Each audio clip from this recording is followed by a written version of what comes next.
Vidmori POV. Ururu? Hey there, little buddy, what's going on? I'm getting a little worried, and it's been like half an hour since I noticed he has been sitting there in the daze. However, when I look closer at him, I'm fascinated by what I see. He's circulating the mana throughout his body in a way that a warrior would, but taking advantage of his unique shape, the mana is instead acting like a mana ring. He's efficiently using what he has with little waste, but what is he using it for?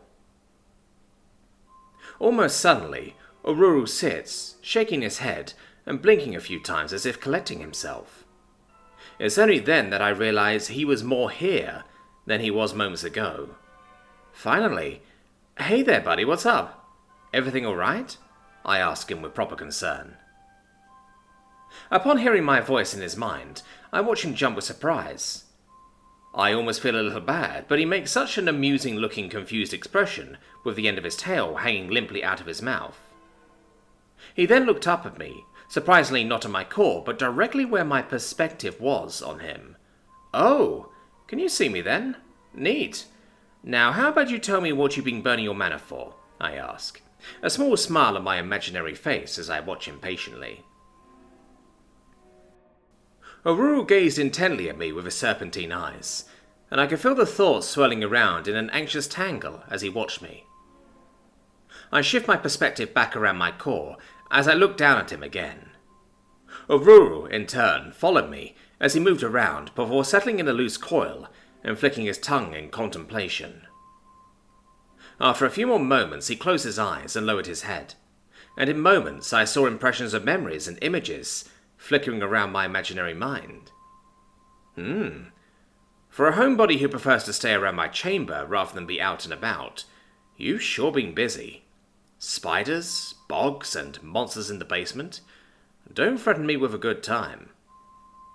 So, there are more things to worry about than just my mountain and the haven. It seems the list is just growing day by day, and it hasn't even been a month yet.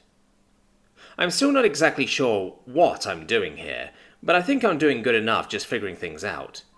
You would think there would be some kind of tutorial. Ping, ping, ping, ping. Almost suddenly, it's like my senses are overwhelmed as numbers and screens, panels and notifications flood my field of view. No matter where I look, there's something to look at. It's almost like turning on your phone after being spammed with texts, yet much more invasive since I can't turn it off for some reason.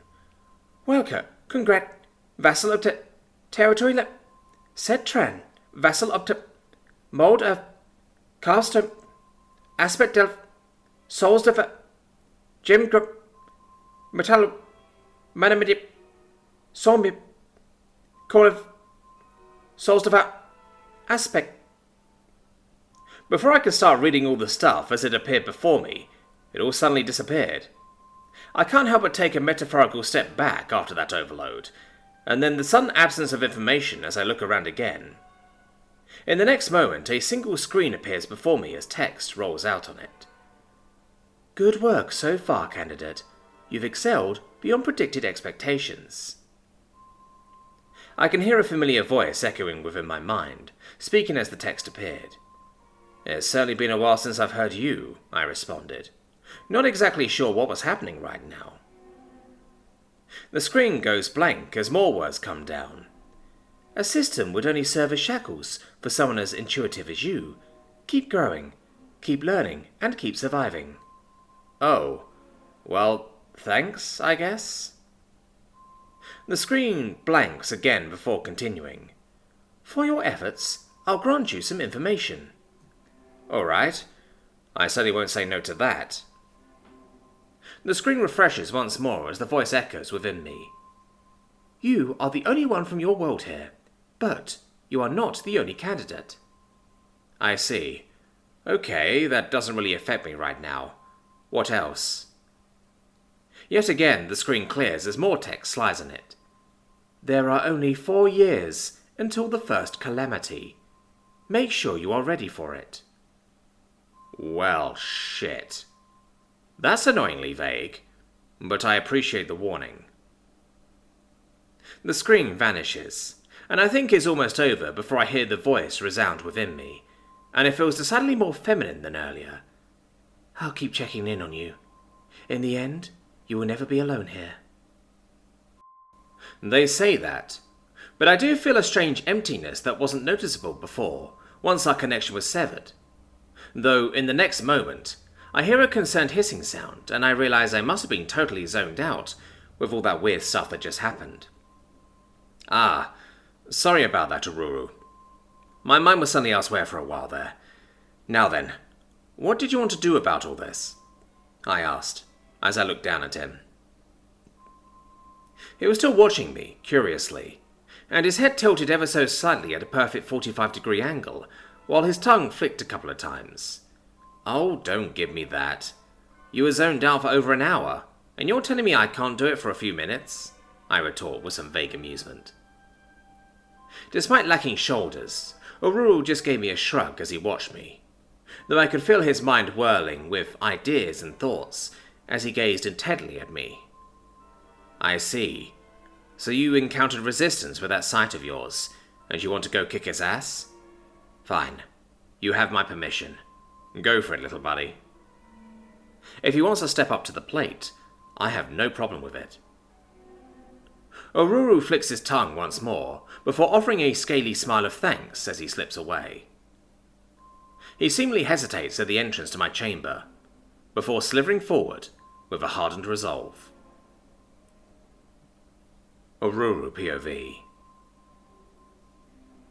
He made his way down the mountain like he's done many times before, but instead of hunting for a meal, he's out slivering for a fight. Though he was already regretting telling Vedmori he wanted to go by himself to deal with the issue, and he also knew he couldn't just turn around after a declaration like that. Through all of his internal fretting, Ururu didn't even realize he was already in front of the cave entrance, towards where the threat was. It looked bigger when he was right in front of it. Even if he was a whole 7 feet of scales and muscle, he really only lifted his head a couple of feet off the ground. Taking a deep breath, he lets out a slow, hissing sigh before slithering forward again. He had someone to take down, and he wasn't about to let Basti take the spotlight again. The caverns were eerily silent, devoid of even natural life. It was almost as if every last ounce of mana and vital energy was drained from this place. Ururu flicked his tongue into the air, tasting only stale rot, as he approached the threshold Basti had crossed before. He felt anxious for one. To his eyes, there was a physical barrier that dripped with noxious purple fumes. With another flick of his tongue, Ururu could taste that this place was where death came to be forgotten. With a shiver, he pushed forward and crossed the threshold. A chill was sent down the length of his body as he made his way through. It wasn't until the very tip of his tail crossed that he felt a sinking feeling within his very soul, his connection to Vedmori being cut off as he felt utterly alone, but only for a moment. All too suddenly, the air was suffocating to his senses. The total weight of the presence stopping his sight from peering into here earlier was now watching his every move. Ururu pushed on, and the more the presence watched him, the more Ururu could tell that it wasn't the source of the stale mana that hung in the air. Crossing the room with the skeleton storm Basti battled, he could see that there was no change or even attempt to restore this room to what it once was. The room, like the rest of this place, was just dead. It isn't long until he's slithering through the next passageway. This way much longer, and even winding as he begins descending deeper below the earth from where he entered. The pathway was littered with traps, dangers and snares, yet there was no danger. At some point, Ururu even went out of his way to trigger and set off these traps, yet all he could sense were the wisps of their intent, dull clicks of mechanisms, and a final wither of the cores of snares, as they failed to perform their only duty. Finally, he entered into a new chamber, the stench of filth and decay ravaging his tongue and nose as he flinched after slithering fully into the room. The moment he entered, the room shifted, and he could feel hundreds of presences writhe in response. In the next instant, hundreds of eyes turned to look at him, their gleams of purplish reflective eyes looking him over, and he recognizes the distinct feeling behind each of them. They hunger. After eternity passes in a moment, a mound of flesh rises from the far side of the room. It pushes up, standing on its hind legs as Ururu looks it over. The words to describe it suddenly form in his mind. The wretched brood mother. A throaty rumble echoes from the massive figure, and a voice that has not been heard by anyone now living calls out, "Feed us." With that humble request, the rats move forward in a single wave of pestilent flesh and swarm over and around Ururu. Dozens of teeth become hundreds as they tear each other apart to consume him. The scent of his own flesh and blood intermingle with the rot of the rats as his body burns through his mana to recover and rebuild himself. His senses are drowned under the overwhelming desperation of the rodents. Their hunger invades his mind and leaves no other room for thought. He knows this feeling. It was one that has haunted him since birth, and only recently has he forgotten it. Yet here he was, being consumed by it once again, though from the outside instead of within. That's right. He's Oururu, the serpent with the hunger to consume the world. In that instant of realization, he lashes out, snatching the first rat and devouring it while it destroys him. Then it was the next rat, and the next one, and the next one, and the next. He'll take all their hunger as his own, and he won't feed them any more. They shall feed him. Hours go by as the cycle repeats, again and again. Consume, be consumed, consume some more, and be stripped down to the bones before devouring the next. Consume until the only hunger that could be felt was his own. Now there was nothing left of the serpent that came in here. Ururu is a whole new being, fresh, new and reborn, in devouring the hunger of others.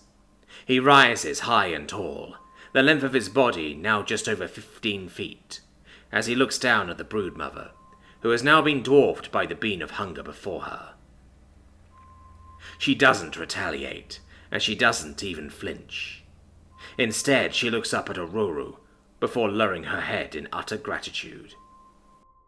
Slowly taking a raspy breath, she speaks out for a final time. "Thank you for the meal," she says, ever so softly, before being met by Ururu's maw, as he also takes on her hunger.